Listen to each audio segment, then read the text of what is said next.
प्रिय मित्रों, हमारे चैनल पर आपका स्वागत है। एक था भूत, गुब्बारे की तरह फूला हुआ और ठिगना। उसके शरीर पर पपड़ियों की परत जमी हुई थी। वो दो लंबे लंबे नुकीले दांत भी थे। नाम था विकट। पता नहीं किसने उसे यह वशीकरण मंत्र दे दिया था कि दुनिया में गुस्सा करने वाला हर आदमी उसके बस में हो जाएगा। वह एक ऊंचे और विशाल किले में रहता था। उसने किले के भीतर सैकड़ों मनुष्यों को कैद कर रखा था। वे मनुष्य क्रोधी थे, इसलिए विकट के बस में हो गए थे। वह उनसे रात दिन काम करवाता था।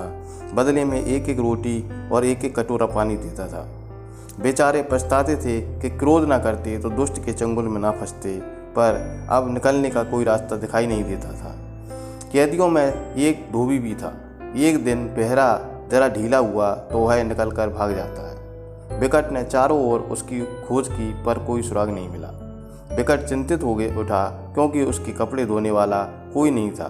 किसी धोबी को ढूंढने के लिए वह किले से उतरकर निकट के गांव में जा पहुंचा, जहां विकट को एक धोबिन का घर दिखाई दिया।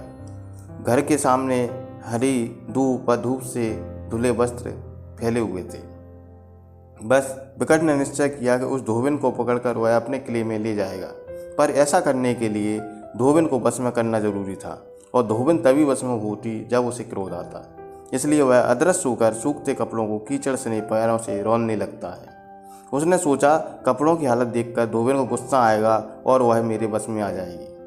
पर धोबिन कभी भूलकर भी गुस्सा नहीं करती थी, इसलिए सारे कपड़े गंदे हुए देखकर भी उसे क्रोध न आया। खड़ी खड़ी कहने लगी, न जाने कौन इन्हें गंदा कर गया। खैर कोई बात नहीं, मैं फिर से धो लूँगी, अभी सूख जाएंगे। धोबिन की सारी मेहनत पर पानी फिर गया, लेकिन वह आपे से बाहर नहीं हुई। देखकर विकट बहुत चकित हुआ, पर वह भी हार मानने वाला नहीं था। भुनभुनाता हुआ किले से लौट आया।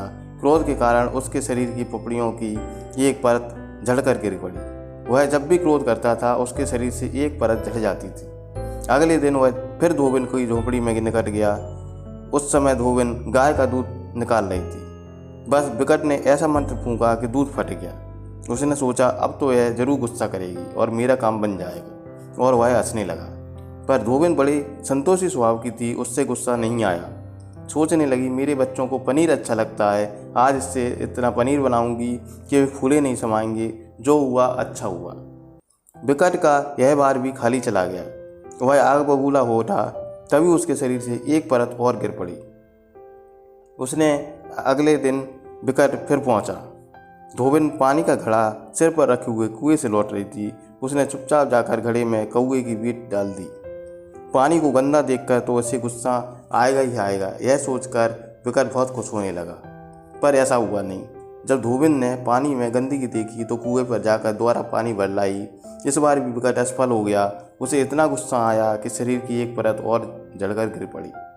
बड़बड़ाने लगा, यह धोबिन किस मिट्टी की बनी है, इससे गुस्सा आता ही नहीं है। कल ऐसा उपाय करूंगा कि यह जल भुनकर राख हो जाएगी। वह सोचता रहा। एकाएक उसे एक उपाय सूझा। वह उठ खड़ा हुआ, जल्दी जल्दी किले से निकलकर आधी रात को गांव में पहुंचा। चुपचाप धोबिन की झोंपड़ी में आग लगा दी।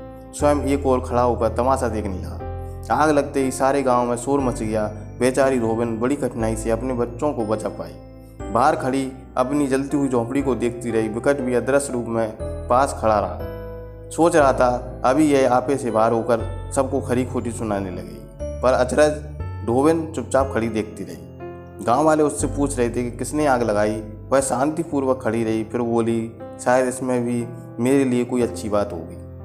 किसी ने कहा, तू चिंता मत कर, मैं फिर से दीवारें खड़ी कर दूंगा। दूसरे ने कहा, मैं दीवारों पर छप्पर डाल दूंगा। यह सब सुनकर विकट हैरान था। अपना कोई उपाय न चलता देख विकट को जोर का क्रोध आया।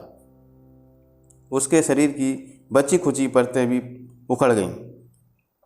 वे उसके लिए रक्षा कवच का काम करती थी।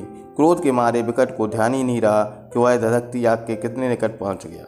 पपड़ियां झड़ जाने से उसका शरीर नंगा हो गया था। बस ताप लगते ही देह ऐसे पिघलने लगी जैसे कोई जलती हुई मोमबत्ती। एक धमाका हुआ, विकट वहीं ढेर होकर गिर पड़ा। फिर हवा का तेज झोंका आया, आग फैल गई, वह आग में जल गया। दोस्तों, क्रोध करने वाला व्यक्ति स्वयं अपने ही क्रोध के कारण जल जाता है और उसका पतन हो जाता है। जो व्यक्ति क्रोध नहीं करता वह सदा सुखी रहता है, और जो व्यक्ति क्रोध करता है वह अपने क्रोध की अग्नि में ही जलकर खुद ही अपने आप भस्म आ जाता है। दोस्तों, वीडियो पसंद आया तो वीडियो को लाइक करें, शेयर करें तथा चैनल को सब्सक्राइब कर लें। धन्यवाद।